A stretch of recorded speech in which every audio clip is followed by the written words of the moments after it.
All right, so as most of you know, I'm what you might consider, some might consider more of a straight up biologist. And so I'm actually very glad that I was invited to this meeting by the organizers and really Peter and Toby and Andrew, I think have put together a wonderful meeting. And what I thought I'd talk about is a topic that I think, I feel is often a little bit neglected, or maybe it scares modelers off, mathematicians off a little bit, and that's the self-assembling dynamic type platforms in biology. And so before I tell you about that, I thought I'd tell you a little bit about where I work. So even though I'm a straight up biologist, I work at a nanoengineering school, and SUNY Polytechnic Institute is the new name. We're originally the College of Nanoscale Science and Engineering, and now the college is. So we broke off from University at Albany, New York, a state university of New York. We became our own state university of New York. Then we merged with SUNY IT, and so now we're the Polytechnic Institute. And the key thing about this university is that it's an academic industrial partnership. And so what that means is when we think about research questions, we really think about what is going to be the societal impact. And so we had this discussion earlier in the meeting, do you start out with a biological question or do you start out with a societal impact? And here we do the impact and then try and reach those goals. So we study nanobiology or nanomedicine, so think about point of care devices, sort of next generation type technology. We think about nanoengineering, especially in terms of the semiconductor industry. We have 140,000 square feet of class 1 clean room space for the 300 nanometer wafers, and also a G450 consortia. We think about nanoenergy, nanoscience, and new materials. We think about nanoeconomics. A university at Albany and CNSC are very interested in making Albany a smart city. So Albany is sort of a site of new development for smart cities. And then this is CNSC that you have here. So in terms of biological inspiration, my research is really at the interface between nanotechnology, biology, and informatics. And I say informatics because the type of questions that we're running into are pretty complex. And at this point, we're understanding a lot about the biological components, both at modeling through structural components and modeling through dynamics and genetics and many other aspects, but we really need the information technology to move in. And so the idea is we want to go beyond understanding, we want to apply. So in applications, you think about biomimicry, but we want to go on beyond that into sort of emerging new types of technologies. And so just so that you know, I'm not a true novice at all this, I have been involved with a number of different agencies in the US, the multi-scale modeling and the IMAG group that are interested again in addressing biological questions through different types of modeling. The New York Biomimicry Innovation Group, Virtual Cell 2013, how do you model these complex type structures? And then of course this longer relationship with Andrew and the 1906.1 working group.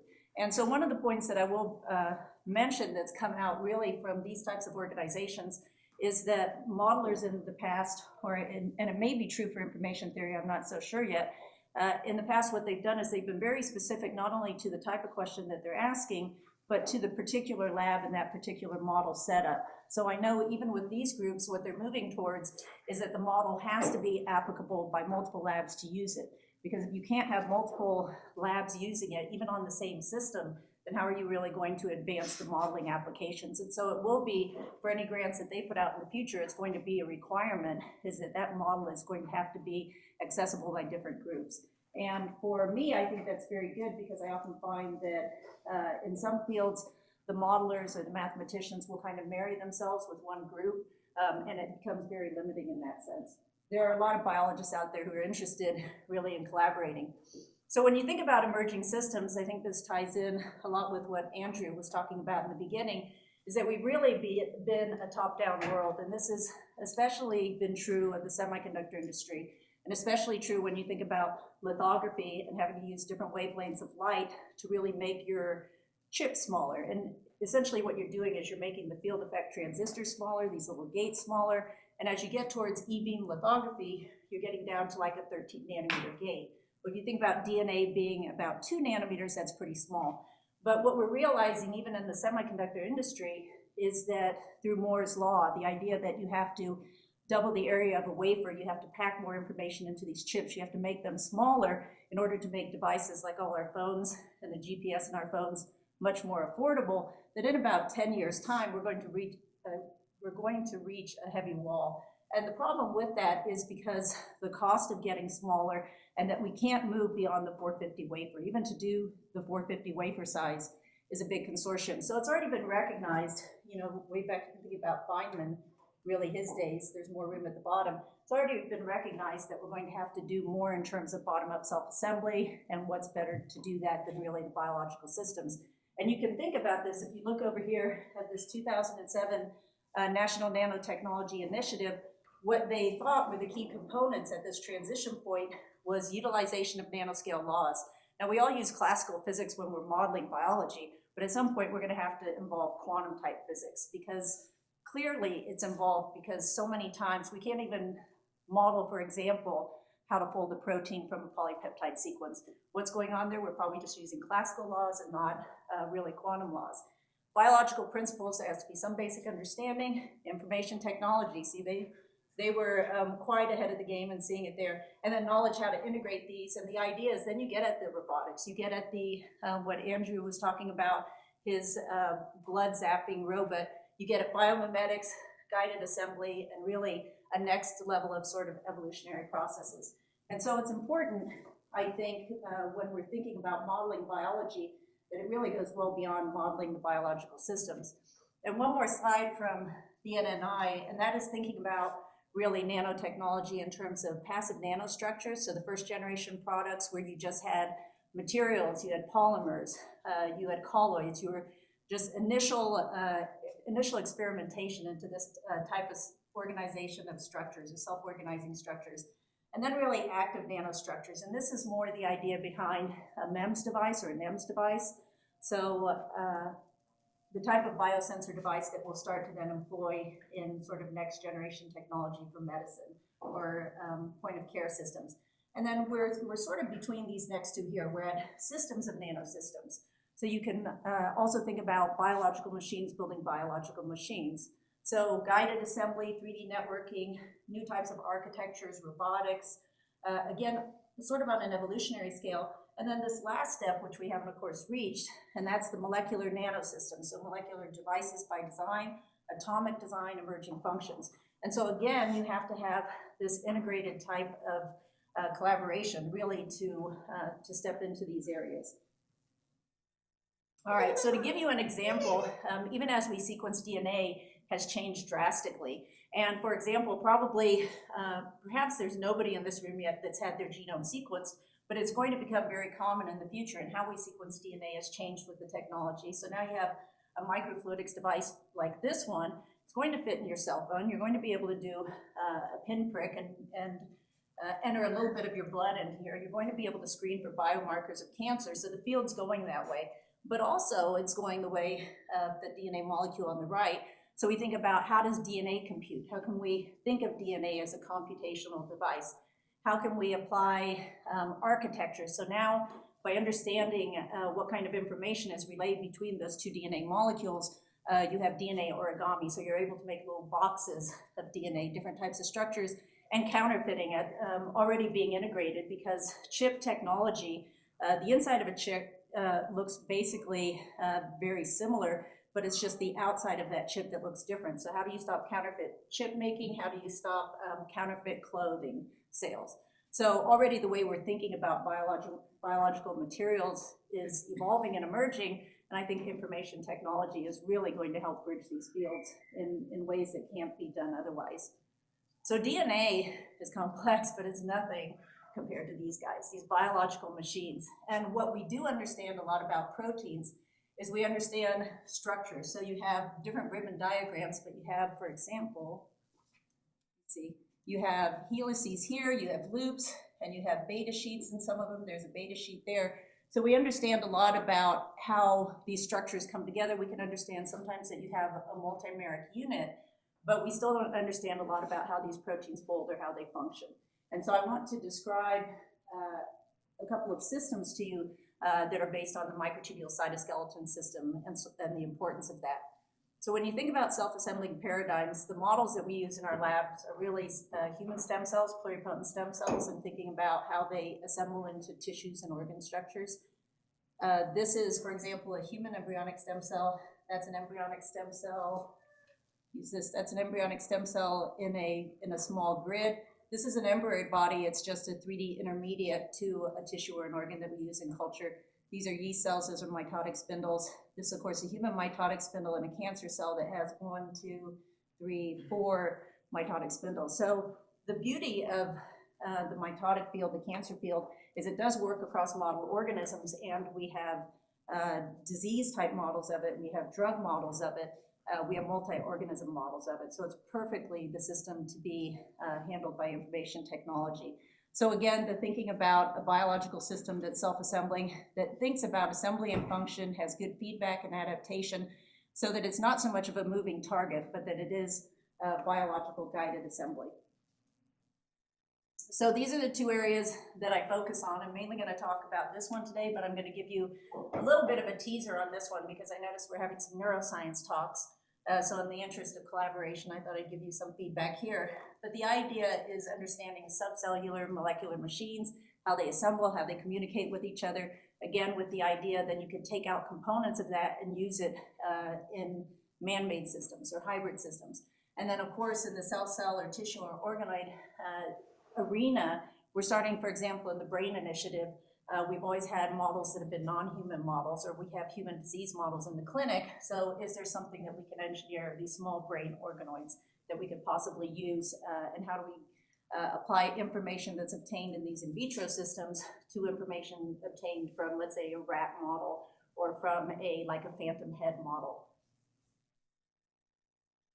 All right, so one thing to keep in mind, this slide was actually put in here to help, calm kind of the nervousness that might ensue from complex biological systems. And that is that they can be very complex, but in this pathway, this is a pathway of just 3 proteins that are interacting, and they're 3 important proteins that set up the information networks that are necessary to make one of your skin cells think it's an embryonic cell, I think it's a pluripotent cell.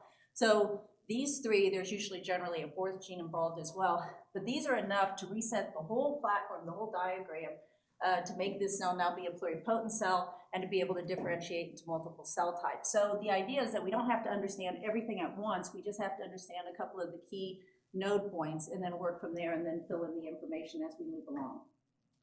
So what's happening in the state of New York is they have a SUNY Brain Network of Excellence.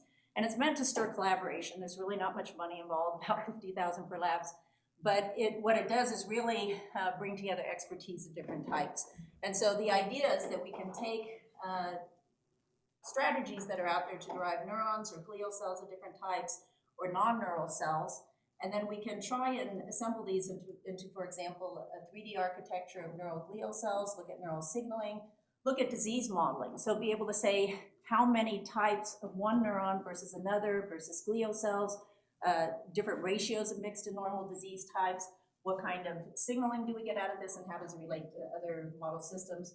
And then we can look at also questions like blood-brain barrier. So for example, this is just shows you how we derive astrocytes. So we start with pluripotent stem cells, we have intermediates that we go to that are embryoid bodies, rosettes, and then astrocytes that we define by morphology and different biological markers. And there are a number of markers, of course, that we can look at, and the field is still expanding. I mean, what holds us back is those biomarkers. Then we can do the same thing with neurons. We can start with EBs, go with neural stem cell intermediate, go to neurons, look at the neuron structure, and then look at the function of the neuron through its synaptic capabilities. And then what we can do is we can say, okay, well, we really want to look at these cells in co-culture. And so what we can do is, if you think about the brain that's up here, we're not going to be able to make a complex structure like this, but what we can do is we can think about the organization of it. And we can think about this organization in terms of how do glial cells help organize neural structures. And so we can first start with just mixing of neural and glial types and see if they self-organize, or then we can actually organize the glial cells using different nanotechnology tools that we have, and then we can add in the neural cells on top and see if they organize. And so because we're a nano college, we have skills to do photolithography, so we can design whatever template we want, build that template, usually a hydrogel, and then work with a structure. Generally, these are small, like 150 micrometers. So it's the perfect type of environment, really, to try and address these really complex questions. And then this, briefly as well, is just looking at, trying to look at the blood-brain barrier. So looking at neurons, looking at astrocytes, looking at endothelial cells, and then trying to use these mesh networks as well. So you have a grid and a mesh network on top so that you can seed cells and actually look at the communication in between the cells, the chemical communication between the cells. So physical communication and chemical communication.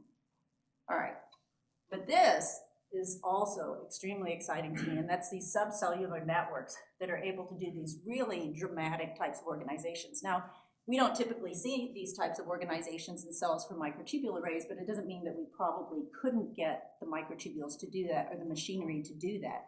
So the idea is these are parquet deformations, and we've brought on Craig Kaplan to sort of help us look at these transitions.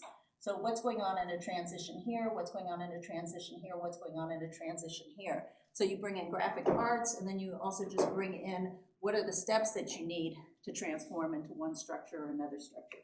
So nature's very good at transformable patterning, and we want to understand how to do that. So part of the reason we'd like to do that is, let me start here for an example. On a cold day like today, we go outside.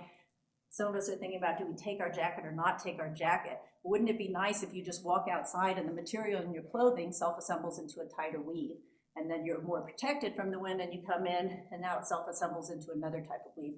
So we already have eyeglasses and eyeglass technology that can do that sort of as an analogy. So what can we do on the biological sense?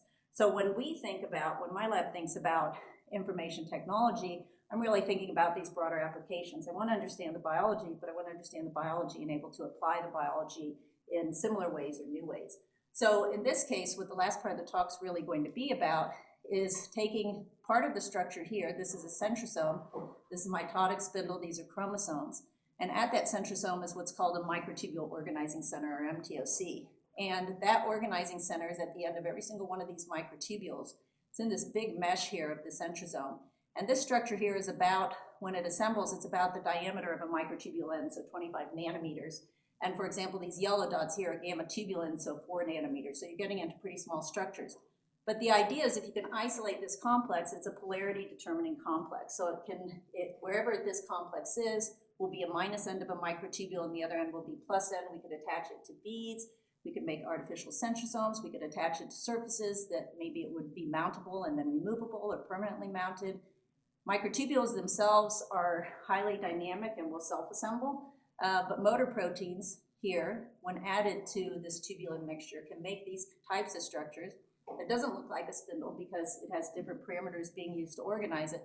So the idea is to tie this all together to try and get these initially very simple types of forms to go to be switchable. Can you switch between, a square and an X, just something simple like that? And then can you take it into these more complex structures? So that's where we'd like to go in the long run with it, is really something very complex. But to get there, we have to go through all this. So what we're going through is, if you look back to the early 80s, the cytoskeletal field, especially with mitosis, is quite old, over 100 years old, right? So this is a model organism. This is a yeast nucleus. There's a little spindle there. So that's about probably 2 nanometers long at this point. We know that that spindle can be set up in a bipolar way. We know that it can undergo tension. Now we've started to understand more about the structure of microtubules. So this is from Ava Nogales and Ken Downing's group at Berkeley. So this is a model. So right there is an alpha tubulin and beta tubulin. These are 4 nanometers together, about 25 nanometers across. This work was from Michelle Moritz and Agard's group, where they started looking at the end of one of these microtubules. Now we have, and it's this cap structure that's here. So this is side view, a top view. Now we have the structure of that. So it's a low end structure, but it's called a gamma tubulin small complex. This is how you look at it from the end. We don't know if it folds up like this, like a flower. We don't know if it assembles like this. What we do know is it's a lock washer type structure. It has a seam. And these components, they're a little hard to see, but this here and this here is one whole component that then is replicated in this structure.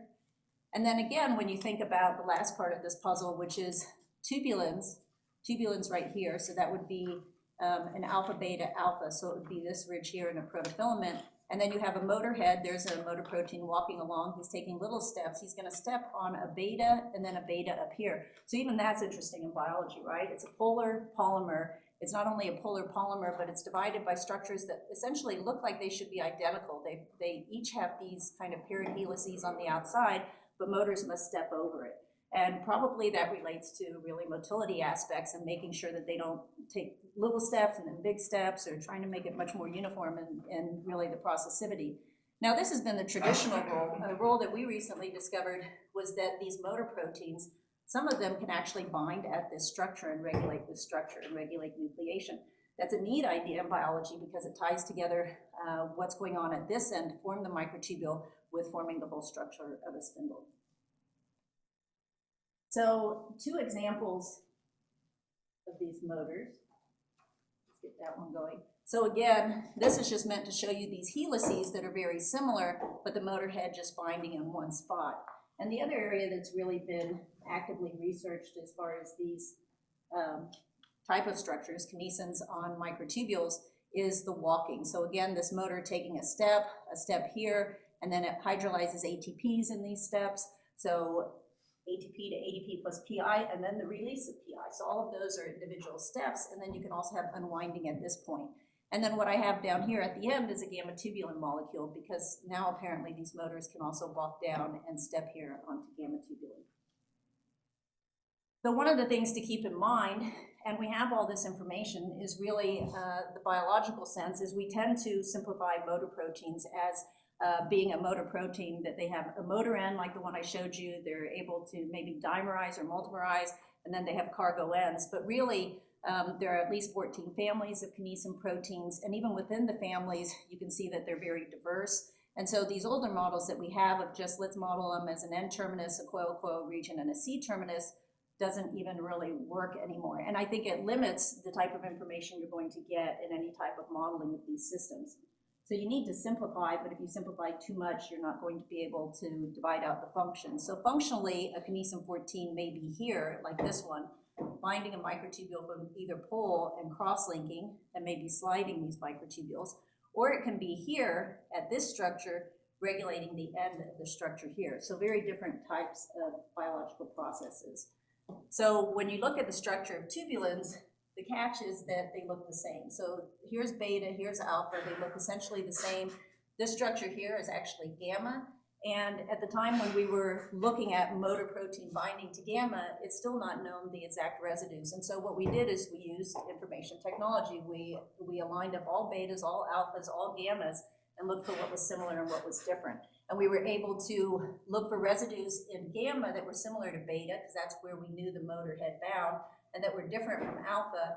And then we tested that theory, and we made mutations in these residues, and we found residues that were important for motor protein binding. So we can apply information technology on a relatively simple level to do this. What the biologists have to do then is say, okay, if we know this region is important for function, and we know you need this region to get to this end for targeting, then this is what you have to do. You have to do all the hard work of really defining out those elements.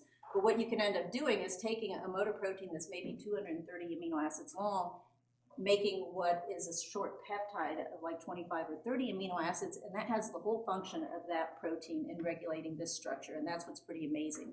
And what it's doing is, there are a couple of key regions in here, and what they're doing is this motor protein at this end is pulling out some of these gamma tubulin subunits, so these purple subunits. We don't know exactly how, but we know that that's part of the mechanism. So in a review that we just wrote that's really just under review, is that maybe a better way to think about these motor proteins is to think about them as being much more modular. So to define out any type of information that you have on the tail end, on the stalk end, on the neck linker, and on the motor end, and then that will help you define out the function. So really to divide these out much more strongly. And again, this kinesin 14 family keeps growing. It's one of the most ubiquitous families. And so what you would have, for example, is this would be dimerized. That would be a microtubule binding domain, so that this motor, this kinesin 14, could cross-link microtubules like this. This one actually brings the motor to poles. Now, we did a number of chimeras, and it turns out if you put this domain right here and leave this domain present, this one wins out. So you can even do different types of competition studies to know the value of each of the domains and different types of functions. And you can have, as you can see, this coil-coil region here does not behave uniformly. It has different features. So trying to think of kinesins more as modular can help define their function a little bit better. As well, kinesins have all these types of variables, and these are often not modeled, I think, in informatic systems. So their oligomeric state, how they generate force, how efficiently they hydrolyze ATP, step size, directional motility, processivity speed, whether they have tethered diffusion, which means if they take a step, do they float away from the microtubule, or do they have another domain that keeps them in the vicinity of it? Microtubule dynamics, cross-linking and sliding, whether you cross-bridge, which means attachment of a microtubule to an actin cytoskeleton or microtubule to intermediate filaments. Sortability has to do with this feature here on tubulins, and that is that tubulins were often thought of as just, oh, it's alpha-beta tubulin, but it turns out that these post-translational modifications are generating a tubulin code, and that some of these kinesins can recognize that code. Why is that important? Well, in neuroscience, you may have some kinesins that are generally present in that neuron, but they're going to be able to bind in the dendrite to microtubules, not bind in the axon to microtubules. So then you have to model that into your system. So it's, again, complex, but you can see that the biological side really has to tether well with the modeling side in order for this really to work and for everyone to be able to understand. This is just an example that I thought I would put up in terms of why do we need all that information? And we need it in terms, for example, of microtubule drugs, a drug like Taxol that stabilizes microtubule dynamics. You need to understand the tubulin parameters, the drug interactions, the changes to dynamics, and really which kinesins are going to play into this type of model in order to effectively know whether that drug is going to work or not, or what kind of side effects you're going to have from it. So the last few slides in the last 5 minutes I have are really just going to summarize, walk you through really the complexity of these self-assembling systems. And that is, you have microtubules that in high enough concentration will self-assemble into microtubules, and they have different, even though they're made of alpha and beta tubulins, they have different isotypes of alpha or beta. So for example, there are at least 8 types of beta tubulin in human cells. And then you have this structure gamma Turk that we used to draw as this nice little ball, but now we know it's this much more complex structure. We know that the end part here, where the microtubule grows off of it, is this gamma tusk structure, this small complex. We have no idea how that forms. We have no idea if you add on side by side and it forms. We have no idea that it's a flower. We know that we're able to remove gamma tubulin subunits, and we think it's right here. Here you can see the lock washer. Hopefully you can see it's kind of like this. There's a couple of gammas that are thought to really bind at this point, and it might make sense that we're removing that glue, and that's what's happening when we disrupt this structure. But a lot that we need to understand now about how this molecular machine works, I think really will come from informatics coming in and saying what's really, what's most energetically favorable in doing this. So we know that we have, for example, a peptide that can remove extra gamma tubulins. We think that they might be here, but they could also be here at this point. When you think about our motor binding to this structure, that motor protein could come down any of these filaments. So if it's not removing these and it's removing any of the outside gamma tubulins, how many motor proteins do you need? Do they need to start in a certain position? Do you have to have 2 sit next to each other? A lot of questions about how this really functions and working. So what it does is we have simplified the system down. We started with what is the spindle structure here. This structure here is the centrosome. This is what it looks like by TEM. These are the centrioles that are in the middle of it. So this structure here is diagrammed here. Groups are starting to discover these structures a lot more, the centrioles, and what we're working on is this gamma Turk structure right at the end of microtubules. But it is what sets off the whole ability to form these microtubules. And then again, what the payoff can be is not only being able to do different types of patterning, but for example, this peptide that we developed based on the motor protein binds to the microtubule organizing center at centrosomes. You can use it kind of like you would an antibody here. If you throw it into living cells, what these dark structures that you're seeing are really collapsed spindles. So you don't get, not really a collapsed spindle, you don't form a spindle. And so then you can compare it with different drugs. Taxol that binds beta tubulin to microtubules, a drug that binds a kinesin 5 and inhibits its ATPase activity, or this drug that we have that we're trying to develop that just doesn't let you form microtubules. And so again, that influences how you're thinking about models and different types of activity. So this is the last slide really, except for the acknowledgements, and it's just to say that I am always trying to get modelers, information theorists involved in really the mitotic spindle and what it does, because it's an evolutionary conserved system. We know so much more about how it functions in terms of the structure of all its components, of different types of motor proteins. And we are, I think, running into a wall about what types of questions we can answer biologically, or what's the right direction to go that really information technology could really help direct us. And so I'm hoping that that's where it will go in the future, and then just different acknowledgements for different groups that we're working with. And I'll take any questions.